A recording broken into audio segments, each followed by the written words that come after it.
بسم اللہ الرحمن الرحیم۔ السلام علیکم ورحمۃ اللہ وبرکاتہ۔ شادی کے ایک ہفتے بعد ہی اپنے بستر کی دوسری جانب سے عجیب کھراہٹ کی آوازیں آنے لگی۔ میں ڈر کر فوراً اٹھ بیٹھی، جلدی سے لیمپ آن کیا تو سامنے کا منظر دیکھ کر میرے ہاتھ پاؤں پھول گئے، کیونکہ یہ کھرکھراہٹ کی آوازیں تو میرا شوہر نکال رہا تھا۔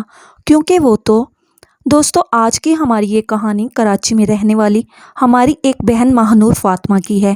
آئیے یہ کہانی ماہنور کی زبانی ہی سنتے ہیں۔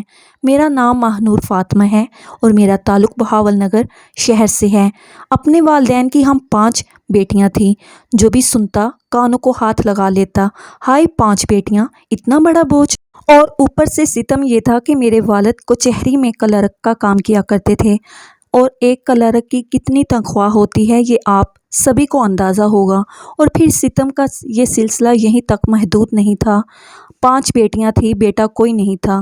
دنیا والوں کی نظر میں میرا باپ بہت ہی کمزور اور لاچار انسان تھا، کیونکہ دنیا میں اس کا سہارا بننے کے لیے کوئی بھی بیٹا نہیں تھا، اس کا بازو بننے کے لیے کوئی موجود نہیں تھا۔ اور پھر ایک اور بڑی آزمائش کا ہمیں سامنا تھا۔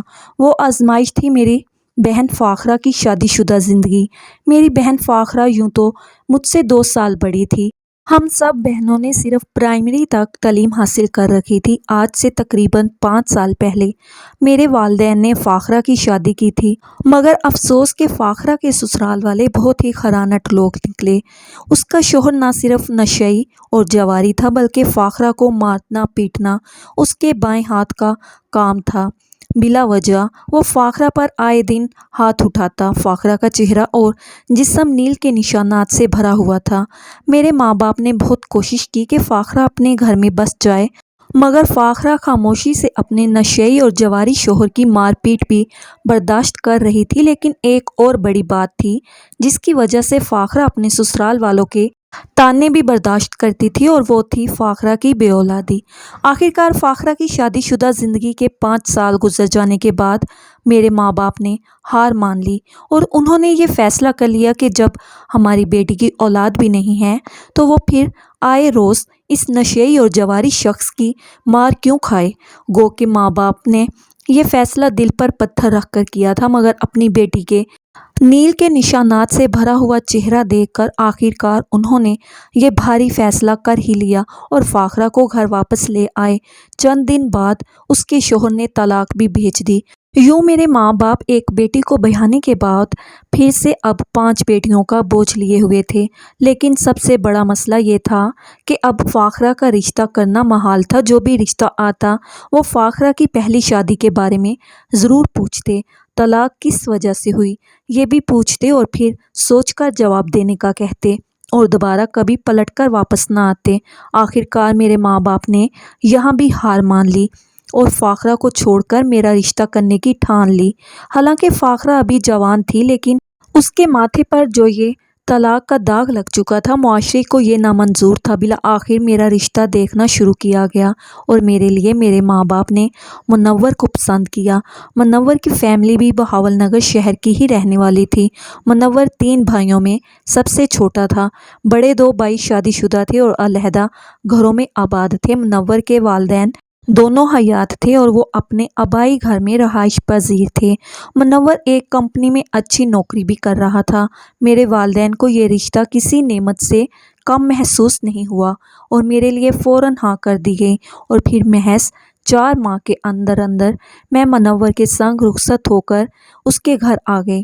شروع کے دنوں میں محسوس ہوا کہ زندگی تو بڑی گل و گلزار ہے، مگر جلد ہی یہ خوش فہمی بھی ختم ہو گئی۔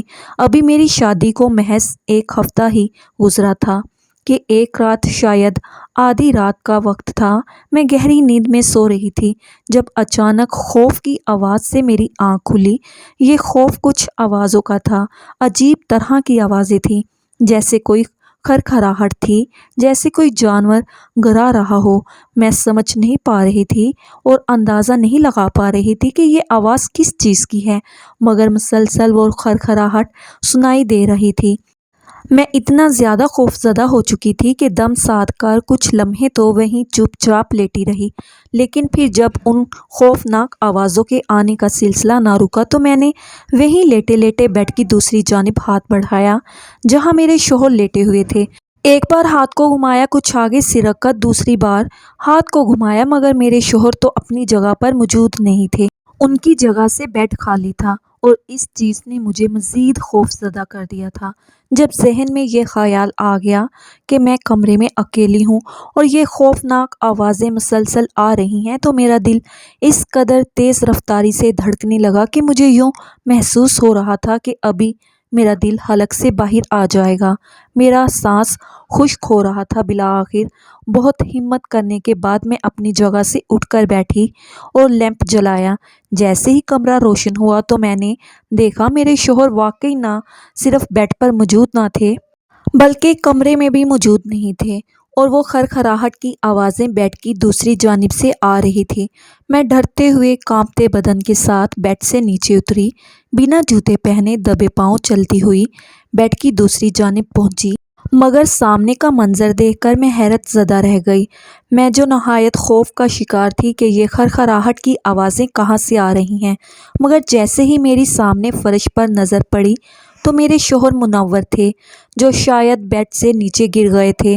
وہ زمین پر پڑے تھے، ان کے ہاتھ پاؤں مڑے ہوئے تھے، منہ سے جاگ نکل رہا تھا اور یہ خوفناک آوازیں میرے شوہر کے منہ سے برآمد ہو رہی تھی۔ یہ منظر دیکھ کر میرا دل دہل چکا تھا اور میرے حلق سے ایک بلند چیخ برآمد ہوئی۔ میں اتنی بلند آواز میں چیخی تھی کہ ٹھیک 2 منٹ بعد ہی میری ساس سسر جو ساتھ والے کمرے میں تھے، کمرے میں داخل ہوتے ہی وہ ہڑبڑائے ہوئے انداز میں مجھ سے پوچھنے لگے، بہو کیا بات ہے، سب خیریت تو ہے؟ میں نے روتے ہوئے منور کی طرف اشارہ کیا اور کہا، یہ دیکھیے منور کو پتہ نہیں کیا ہو گیا ہے، وہ بیڈ سے نیچے گر گئے ہیں۔ میری ساس اور سسر تیز قدموں سے آگے بڑھے۔ جلدی سے ان دونوں نے منور کو اٹھا کر بیڈ پر لٹایا۔ میری ساس اپنے دوپٹے سے منور کا چہرہ صاف کرنے لگی اور میرے سسر نے جلدی سے ہمارے بیڈ کے سائڈ ٹیبل کا دراز کھولا۔ وہاں کچھ دوائیاں پڑی تھیں، وہ دوائیاں تیز رفتاری سے اپنے ہاتھ پر نکالنے لگے۔ میری ساس نے آگے بڑھ کر گلاس میں پانی ڈالا اور انہوں نے وہ دوائیاں منور کے منہ میں پھینک کر جلدی سے اسے زبردستی پانی پلایا۔ دوائیاں نگل لینے کے تقریباً 10 سے 15 منٹ کے بعد منور کی حالت سنبھلنے لگی۔ اس کا ٹیڑھا چہرہ اب سیدھا ہو چکا تھا، ٹیڑھے ہاتھ پاؤں آہستہ آہستہ سیدھے ہو رہے تھے اور اس کی حالت دھیرے دھیرے سنبھل رہی تھی، اور میرا خوف بھی اب کچھ حد تک کم ہو چکا تھا، لیکن حیرت اپنی جگہ موجود تھی کہ آخر یہ کیا معاملہ ہے، منور کو کیا ہوا تھا اور یہ دراز دوائیوں سے کیوں بھرا پڑا ہے؟ کیا منور کو کوئی بیماری تھی؟ اگر اسے اتنی خوفناک بیماری تھی تو ہم سے چھپایا کیوں گیا؟ ہمیں شادی سے پہلے منور کی بیماری سے آگاہ کیوں نہیں کیا گیا؟ حیرت اور خوف کے ساتھ ساتھ بہت سے سوالات نے بھی میرے دل و دماغ میں جگہ بنا لی تھی۔ میں اب تک اپنی جگہ پر ہکا بکا اور حیران پریشان سی کھڑی تھی۔ منور کی حالت بہتر ہوئی تو میرے ساس سسر اپنی جگہ سے اٹھے۔ میری ساس میری طرف بڑھی، کندھے پر ہاتھ رکھتے ہوئے تسلی دیتے ہوئے کہنے لگے، تم فکر نہ کرو، اس نے یقیناً آج دوائی ٹائم پر نہیں لی ہوگی، اسی لیے اسے یہ دورہ پڑا ہے۔ میں اس قدر حیرت کا شکار تھی کہ ان سے کوئی سوال بھی نہ کر سکی، ان سے یہ پوچھ بھی نہ سکی کہ آخر یہ دوا کس چیز کی لیتے ہیں۔ مجھے تسلی دینے کے بعد میری ساس اور سسر تو کمرے سے جا چکے تھے، مگر مجھے کسی پل چین نہیں آ رہا تھا۔ میں اب بھی حیرت اور خوف زدہ نظروں سے منور کی طرف دیکھ رہی تھی۔ منور آنکھیں بند کیے اپنی جگہ پر پرسکون انداز میں لیٹے ہوئے تھے۔ کچھ لمحوں بعد انہوں نے آنکھیں کھول کر میری طرف دیکھا، مسکرایا اور کہنے لگے، ارے تم اب تک کھڑی ہو، بیٹھ جاؤ، کب تک کھڑی رہو گی؟ میں مردہ قدموں سے چلتے ہوئے بیڈ کی دوسری جانب آئی اور اپنی جگہ پر آ کر بیٹھ گئی، مگر میرا ذہن اب تک معاف تھا، کچھ بھی سوچنے سمجھنے کی صلاحیت جیسے ختم ہو چکی تھی۔ منور کچھ دیر آنکھیں بند کیے لیٹے رہے، پھر انہوں نے کچھ دیر بعد میری طرف دیکھا اور مسکراتے ہوئے کہنے لگے، لیٹ جاؤ تم بھی، میں اب بالکل ٹھیک ہوں۔ یہ کہہ کر وہ بھی سیدھے ہو کر لیٹ گئے اور مجھے لائٹ بند کرنے کا کہا۔ میں نے چپ چاپ لائٹ بند کر دی اور میں بھی اپنی جگہ پر لیٹ گئی۔ کچھ ہی دیر بعد کمرے میں منور کے خراٹے گونج رہے تھے۔ وہ گہری نیند سو چکے تھے، مگر میری نیندیں تو اڑ چکی تھیں۔ ساری رات ایک پل کے لیے بھی میری آنکھ نہ لگ سکی اور میں انہی سوچوں میں الجھی رہی۔ صبح ناشتے کے وقت ہی میں نے منور کے چہرے کو غور سے دیکھا اور پھر ان سے بات کرنے کا فیصلہ کرتے ہوئے میں نے مدھم سی آواز میں کہا، منور، رات آپ کو کیا ہوا تھا؟ منور مصروف سے انداز میں ناشتہ کرنے میں مصروف تھے، پاس ہی اخبار بھی کھول کر رکھا ہوا تھا۔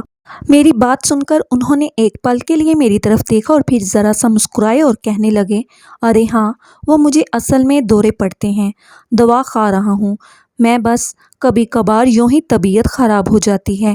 اس کے بعد منور پھر سے ناشتہ کرنے میں مصروف ہو گئے اور اخبار میں گم ہو گئے۔ میں الجھن زدہ نظروں سے منور کی طرف دیکھتی رہی۔ میں نے ایک بار پھر سے ان سے سوال کیا کہ یہ دورے آپ کو کب سے پڑ رہے ہیں؟ کیا شادی سے پہلے؟ میرا سوال سن کر منور نے پھر ایک لمحے کے لیے میری طرف دیکھا۔ اب کی بار وہ کچھ سنجیدہ نظر آئے اور کہنے لگے، ہاں، شادی سے پہلے سے ہی پڑتے ہیں۔ مجھے یکدم غصہ آنے لگا، لیکن میں نے اپنے غصے کو قابو میں کرتے ہوئے اگلا سوال کیا، اگر آپ کو یہ دورے شادی سے پہلے پڑتے تھے تو آپ لوگوں کو ہمیں بتانا چاہیے تھا۔ آپ لوگوں نے اتنی بڑی بات ہم سے کیوں چھپائی؟ باتوں کے دوران منور ناشتہ ختم کر چکے تھے۔ انہوں نے تولیے سے ہاتھ صاف کیے اور بڑی ڈٹھائی سے مسکرا کر کہنے لگے، ارے تم بھی کمال کرتی ہو، بتا دیتے تو پھر میری شادی کیسے ہوتی، مجھے اتنی پیاری بیوی کیسے ملتی؟ جواب دینے کے بعد منور اٹھے، اپنی بائک کی چابی اٹھائی اور خدا حافظ کہتے ہوئے کمرے سے باہر نکل گئے۔ وہ اپنی نوکری پر جا چکے تھے اور میں حیران پریشان اپنی جگہ پر بیٹھی سوچ رہی تھی کہ اتنا بڑا دھوکہ، اتنا بڑا فراڈ۔ میرے شوہر کو مرگی کے دورے پڑتے تھے اور وہ بھی اتنی شدت کے ساتھ، اور مجھے اس چیز کا علم ہی نہیں تھا۔ انہوں نے اتنی بڑی بات ہم سب گھر والوں سے چھپائی، صرف اس لیے کہ اگر وہ بتا دیتے تو پھر منور کی شادی کیسے ہوتی، اور میرا کیا؟ میری آنکھوں سے آنسو بہنے لگے، جنہیں میں نے ہاتھوں کی پشت سے رگڑ کر صاف کیا اور پھر برتن اٹھانے لگی، مگر میں اتنی بے بس تھی کہ کچھ کر نہیں سکتی تھی۔ دن یوں ہی آہستہ آہستہ گزرنے لگے۔ ہماری شادی کو 3 ماہ گزر گئے۔ اس عرصے میں اللہ تعالیٰ نے مجھے ماں بننے کی خوشخبری بھی دے دی، مگر سچ کہوں تو میں خوش نہیں تھی۔ میرے دل میں ایک خلا سا پیدا ہو چکا تھا جو کہ وقت کے ساتھ ساتھ بڑھتا جا رہا تھا۔ ہوا کچھ یوں کہ میں 6 ماہ کی حاملہ تھی جب منور کو نوکری سے نکال دیا گیا، کیونکہ منور کو وہاں نوکری کے دوران شفٹ کے دوران دورہ پڑ گیا، لہٰذا اسے نوکری سے نکال دیا گیا۔ تب مجھے معلوم ہوا کہ یہ نوکری منور کی 6ٹھی نوکری تھی۔ اس سے پہلے وہ 5 جگہ سے نکالا جا چکا تھا۔ وہ کوئی بھی کام ایک جگہ پر ٹک کر نہیں کر سکتا تھا، کیونکہ یہ دورہ اسے کبھی بھی کسی بھی وقت کہیں بھی پڑ جایا کرتا تھا، اور اسی وجہ سے وہ ہمیشہ نوکری سے نکالا جاتا تھا، اور اس بار بھی یہی ہوا تھا۔ بس پھر کیا تھا، منور کی نوکری جا چکی تھی اور اب وہ ایک بار پھر سے نوکری کی تلاش میں تھا، اور نوکری ملنا کتنا مشکل کام ہے یہ تو آپ سبھی جانتے ہیں۔ اسی طرح میری ڈلیوری کے دن قریب آ گئے۔ میں نے ایک بیٹی کو جنم دیا۔ اب ہم دونوں ایک بیٹی کے ماں باپ بن چکے تھے۔ ذمہ داری بڑھ چکی تھی، مگر نوکری تو ہاتھ سے جا چکی تھی، پریشانی بھی بڑھ چکی تھی۔ گھر میں جو جمع پونجی تھی وہ دھیرے دھیرے ختم ہو رہی تھی۔ بالآخر میں نے سلائی کرنے کا فیصلہ کیا۔ چھوٹے بچے کے ساتھ یہ کام بھی بہت مشکل تھا، مگر پیٹ کی آگ بجھانے کے لیے کچھ تو کرنا ہی تھا۔ میں نے لوگوں کے کپڑے سینے شروع کر دیے۔ صبح اپنا کام ختم کر کے جلدی سے مشین رکھ کر بیٹھ جاتی اور سلائی کرنے لگتی، جس سے تھوڑا بہت گھر کا خرچ پانی چل رہا تھا۔ اور اب جب میں اپنے ماں باپ کے پاس گئی، انہیں ساری صورتحال سے آگاہ کیا، انہیں منور کی بیماری کے بارے میں بتایا۔ منور کی اس بیماری کے بارے میں جان کر میرے والدین بھی ہکا بکا رہ گئے تھے، مگر میرے ماں باپ خاموش نگاہوں اور فک چہروں کے ساتھ میری بات سنتے رہے۔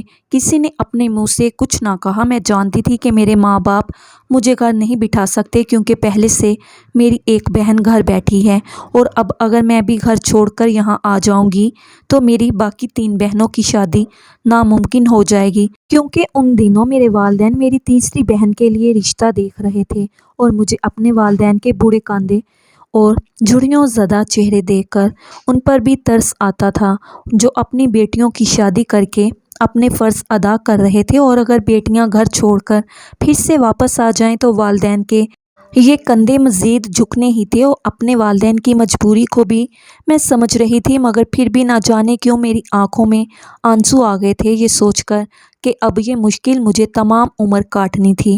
چند دن والدین کے پاس گزارنے کے بعد میں اپنے گھر واپس آ چکی تھی، اور اب زندگی ایک بار پھر سے اسی ڈگر پر رواں دواں تھی۔ میرے شوہر منور صبح تیار ہوتے گھر سے نکل جاتے اور سارا دن نوکری کی تلاش میں گزارتے، اور پھر شام کو مایوس چہرے کے ساتھ گھر واپس آ جاتے۔ میں اور میری ساس گھر کے کام کاج سے فارغ ہو کر سارا دن لوگوں کے کپڑوں پر سلائی اور کڑھائی کرتے تاکہ گھر کا کچھ گزر بسر چل سکے۔ چھوٹے بچے کے ساتھ گھر کا کام اور کپڑوں کی سلائی بہت ہی مشکل لگتا تھا، مگر کرنا تو تھا۔ ان سب کے دوران میں گھن چکر بنتی جا رہی تھی۔ میں سارا دن کام میں جھتی رہتی اور رات کو تھک ہار کر جب میں بستر پر گرتی تو بدن تھکن سے چور ہو رہا ہوتا تھا، لیکن اس کے باوجود بھی نیند آنکھوں سے کوسوں دور ہوتی۔ منور سکون سے سو جاتا، میری بیٹی بھی میرے پہلو میں سکون سے سوئی رہتی تھی، مگر سوچوں کہ یہ ناگ مجھے ساری رات ڈستے۔ میں ساری رات یہ سوچتے ہوئے گزار دیتی تھی کہ آخر میرا قصور کیا تھا، مجھے کس گناہ کی سزا ملی۔ اگر منور کے گھر والے اس کی بیماری کے بارے میں ہمیں پہلے ہی بتا دیتے تو شاید یہ رشتہ نہ ہوتا، شاید میں آج کسی اور جگہ پرسکون زندگی گزار رہی ہوتی، مگر شاید نہیں، کیونکہ ماں کہتی ہے صبر کرو بیٹی، یہ تمہاری قسمت ہے، قسمت سے لڑا نہیں جا سکتا۔ دھیرے دھیرے وقت گزرنے کے ساتھ ساتھ میں نے بھی اس حقیقت کو تسلیم کر لیا ہے کہ شاید یہی میری قسمت ہے اور مجھے اب تمام عمر صبر ہی کرنا ہے۔ ناظرین، مزید اس طرح کی سبق آموز کہانیاں اور واقعات سننے کے لیے ہماری ویڈیو کو لائک کریں، شیئر کریں اور چینل کو سبسکرائب کرنا مت بھولیے گا۔ شکریہ، اللہ حافظ۔